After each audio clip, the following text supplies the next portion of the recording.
Warning, this episode contains adult language, mature situations, a teenage girl's first apartment, tons of unusual roommates, a bossy but caring main love interest, phone adapters, and tons of curry. Remember to like, share, and subscribe. Listener discretion is advised. Episode 476, Living Room Matsunaga-San.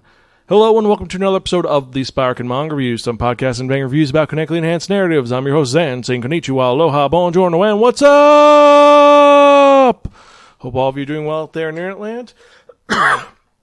And hope you're excited for a very fun-filled extra episode of the Spiraken Manga Review. I know it's been kind of weird since we've been doing these 2 a week, but you know what? It's fun to do and it makes me happy. So hope all of you are doing well, and if you're joining us for the first time, welcome. Spiraken, or some podcasts and vague reviews about connectly enhanced narratives, is a nerdy podcast where every episode we talk about various geeky subjects depending on the show you're listening to. Since this is the manga review, obviously we're talking about manga. I tell you the art style is, the overarching plot, the characters, the design quality, and most importantly, if it's worth investing your time in or not. You don't have to agree with anything that I or my co-hosts say, but we try to be educational, enlightening, exciting, and most importantly, entertaining. If you'd like to check out any of the 475 episodes of the manga review or the various other podcasts we've had, you can check them out at www.spiraken.com. That's Spiraken. We're also on Twitter, Facebook, Instagram, Spotify, YouTube, Stitcher, Twitch, and various other social media sites. Just type in Spiraken in the search bar and I'll guarantee you find us one way or the other. Also, with that in mind, remember to send us a rating on iTunes. Let us know how we're doing if you enjoy our noise, or if you want us to do something different. Let us know what you think. If you have any questions or comments or concerns, you can email me personally at Xan, that's Xan, @spiraken.com. And last bit of news, if you enjoy what you hear, support our Patreon to help us create more fun content for you to enjoy. There's 4 tiers with tons of really cool content that's exclusive, including the actual videos of these episodes. Not all of them, but a lot of them. Because, I'll be honest right now, I need to fix the shade on my window, otherwise it looks like I'm in the middle of the sun. I'm still working on it, but hey, with that in mind, let's actually get to the manga review of the episode, because if you remember that last episode I spun, that one, that only, the Wheel of Manga, and it dictated onto me that I'd be reviewing a manga that was written by Keiko Iwashita and published by Kodansha, meaning that's released over here by Kodansha. Originally released in Desert Magazine, it is a Shojo series that came out in 2016 to 2021. There are 11 volumes, and it is known simply as Living No Matsunaga-San, or Living Room Matsunaga-San. So this very Shojo manga is about a young girl named Sonata Mikko. She is your typical 17-year-old girl. She's in school. She's living her life with her friends. And for certain reasons, which I don't really explain, she has to move in with her uncle. There are hints that her mother is taking care of their ailing father. We're not entirely sure. They don't really explain it. However, that's not the point. The point is that Mikko is now moving into her uncle's boarding house. And when she gets there, she has a very unfortunate meeting with one of the very unique members of this insane household, and that is Matsunaga Jun, who is a 27-year-old or 28-year-old, depending on what volume you're reading, designer, who is living at this house that Mikko's uncle owns. And it's him and 5 other individuals who live in this insane house, and it's Mikko dealing with this. Now, unlike a lot of other mangas about people in boarding houses, the owner is absentee like anything. Pretty much her uncle's there. It's like, hey, I'm dropping you off. Now I have to go to Thailand. Then later, hey uncle, can you come to my birthday party? Sure, I'll be there. Oh no, I'm sorry. My thing is busy. So he just seems to be kind of a lost element. If I didn't know any better, I would think this is going to end up like Princess Jellyfish, where he's going to end up selling the place because he's too busy with life. But that's my prediction for now. I know the series is done. I have not read where it goes, but that's my prediction. But you have all these interesting people that she lives with and she deals with. Like I said, her main person she deals with every day is Matsunaga-san, who essentially lives in the living room. Even though he's very orderly, everything has to be in order, and he helps her out severely. The first chapter, she loses her phone, and he goes on a huge escapade trying to help her find it. Also buys her a phone tag to hold it, a phone leash. So he's a really nice guy. It's just he's very high-strung and also gets angry very easily about stupid things. He's very passionate about life. But he's just kind of a chill, handsome guy with black hair. Next, you have Akane Hattori, who is this very weird resident that we don't know what they do. They just kind of are bespectacled, and they just kind of disappear into the background. They kind of show up, and then they go poof. They show up for food, and then they leave. You have Asoko Onon Kis, who is a female role model for Mikko, and she is how do I put this politely? She is a nail salonist. She works at a nail salon. Really nice, really cool. Also, she is a Hawaii nut. She's obsessed with Hawaii. I don't know why, but, Japan is obsessed with Hawaii. And she's really nice, and at first she's just like, I'm the big sister that'll take care of you, and then when Mikko helps her out with a kind of embarrassing situation, they become besties. So she helps navigate the situation, also gives her free nail care. Let's see who else we have. We have Kentaro. Well, Kentaro is kind of the blonde pretty boy, Suzuki.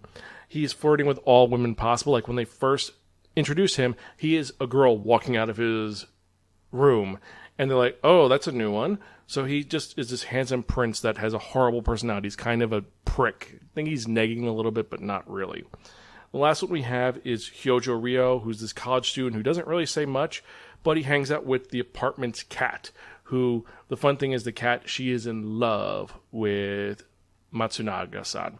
Like, there's a whole final chapter about her talking about how she loves him, and he's the most important person to her because he treats her good, even though her primary caregiver is Ryo. And she does not like Mikko because Mikko interrupts her time with Matsunaga.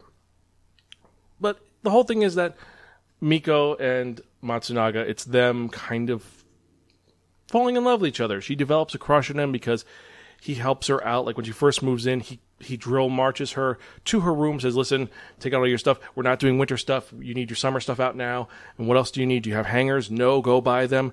Oh, you ran out of money. Here's a couple of yen. Go do this. So he is authoritative and very caring in a very weird sort of way, but he's very nice, and he's the bespectacled guy. So he's like the smart guy with glasses, black hair. And Mikko has developed a severe crush on him because various things of him doing nice things for her, and more importantly than that, at one point when he thought she was sleeping, he said that she was cute, and now she's like, oh my god, he thinks I'm cute. This is awesome. And so that's the crux of the series. And I'll be honest, this is one of those ones that I think is going to just spin its wheels for a while, but it's 11 volumes and it is complete, so I don't know how it ends, but it's a very endearing story.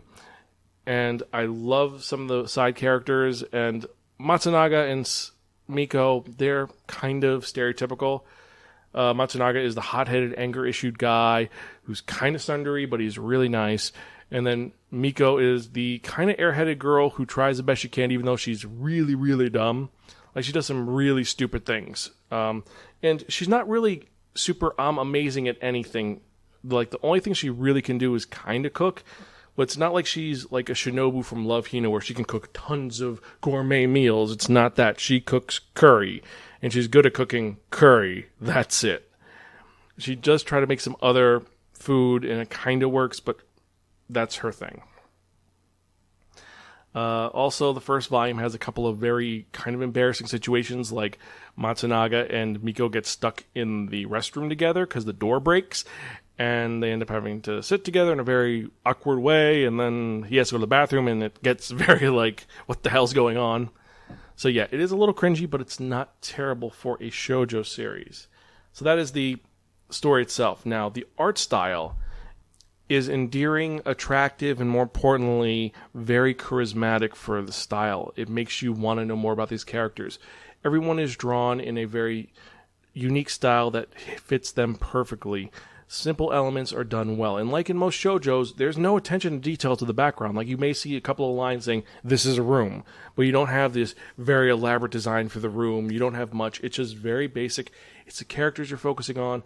There's lots of white between the design, and while some series it's very annoying, this it works really well in. And all the moments that you have these great cute like heart moments between Matsunaga and Mikko, they're just really just well composed, and they make you want to read more into it. You want to go more into it and look into the elements of it. But I digress. So besides the art style, besides the story, how is the overall production quality? It's pretty good. It's a thinner manga than usual. All 11 are out. You can get them right now. And they're not terribly done. There's nothing really special about the covers. There's no French folds. It is what it is. So, with all these elements, overall, Living Room Matsunaga-San is a story about a girl living with a bunch of random strangers and them learning to be together. There are a lot of elements which are the big brother element because she's the youngest out of all of them. She is 17 years old. The rest of them are either college students or adults. And they treat her like a kid sister in a very endearing way. They include her, and she tries to be grown up, but there are times when they say, you're just a kid. You don't have to do this. We can help you with this. I mean, some of the things that she does do are kind of, you don't know if you've never lived outside your home. Like, for example, mixing colors and whites when you're doing laundry. That's kind of a thing you learn when you grow up, when your first set comes out all pink because you put reds and whites together. She doesn't know that. She also didn't pack things like hangers. She has to learn how to do that. She forgets things simply, but they all are there to help her out. At one point, she gets kind of scared by the guys, and the girl will say, listen, when I first started, I was scared by them too because they're just trying to help out because we try to help each other out. That's how it works, and they're able to help explain each other and what's going on. And there are moments of them hanging out together, like they go to they're watching soccer in the main room, and it's just a very family-feeling moment. Now, with that being said, the characters are kind of one note, because you do have, like I said, Kentaro Suzuki for the first chapter. He's just the flirty, drunk jerk who's super handsome, and that's all he is. Asako, she is the fashionista girl, but she's like a big sister girl. Hints there's more going on, but not really. Akane, we don't know anything about. She's just kind of in the background. And then Ryo is the cat person who kind of is... We don't know anything much about him except he's just very quiet. That's really all we know. Main thing is the focus is Matsunaga and Mikko, and that's, well, what it is. It's just their focus is them. Nothing else really matters, and I feel like it should be a little bit more even balance. I think we should learn more about them. But again, this is only the first volume. They probably do get into major moments about what happens. I do see a lot of elements that have been used in other shoujo and josei series, like I said. The writing on the walls, I'm pretty sure that this dorm room or boarding house is going to get sold because the manager really is never there, but I could be wrong. So, out of all these factors, I have to give this I love the artwork. Characters are pretty good. There are some great elements in it, but it's not like super, I want to read the next one. So I'm going to have to give this a gift from your crazy Aunt Muriel. It's okay, but forgettable. It's one of those series which it's got some great hooks in it. However, I've read so many shoujo over the years. There's ones which just pull and drag you and make you more interested to read more. This one, I just was like, okay, it's spinning its wheels, but that's what it's doing. I know where this kind of can go. It's going to be that they're going to either end up together or something else. Even though I do think it's a little cringy that it's a 27-year-old and a 17-year-old. That's a little weird for me, I'm not going to lie.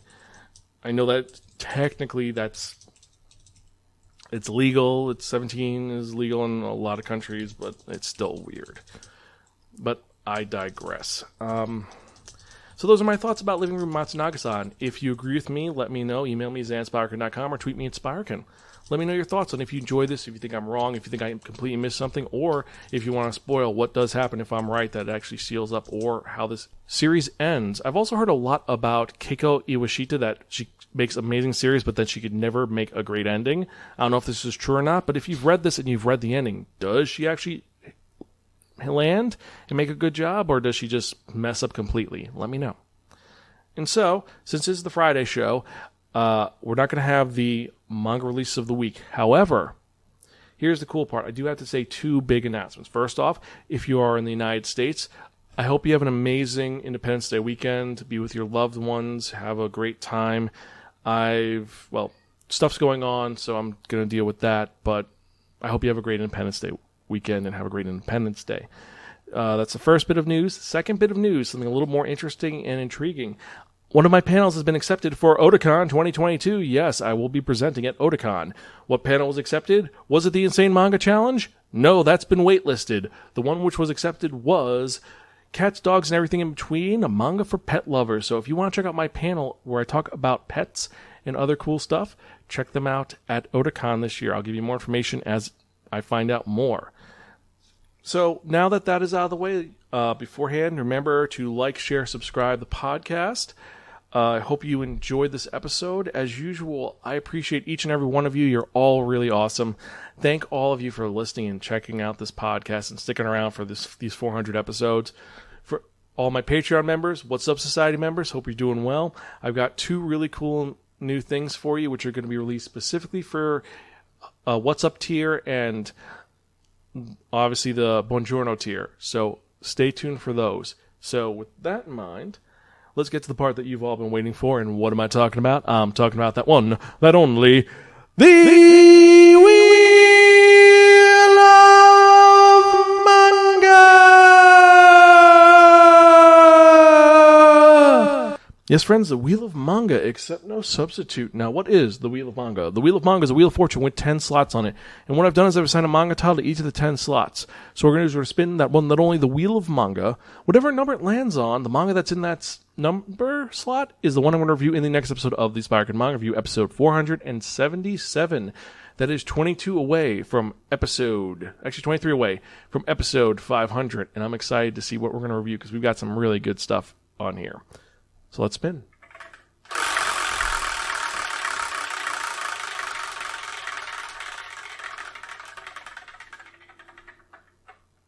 Number 4. So in the next episode of the Spiraken Manga Review, I'm going to be reviewing a manga which has a Triforce on the cover, even though it has nothing to do with Zelda. I've never heard anything about the series except it's a Shonen Jump series. What am I talking about? I'm talking about The Elusive Samurai by Yusei Matsui. What is it about? I don't know. I've heard nothing about this. There's nothing about it really. So it might be good, it might be bad, it might be terrible, or it might be the next big thing. You're gonna have to wait and find out what that is. But I hope you enjoy. I can't wait to see you guys next time. As usual, I am your host Xan. I'm Gonzville. I'll catch you guys next time and keep reading manga. See you later.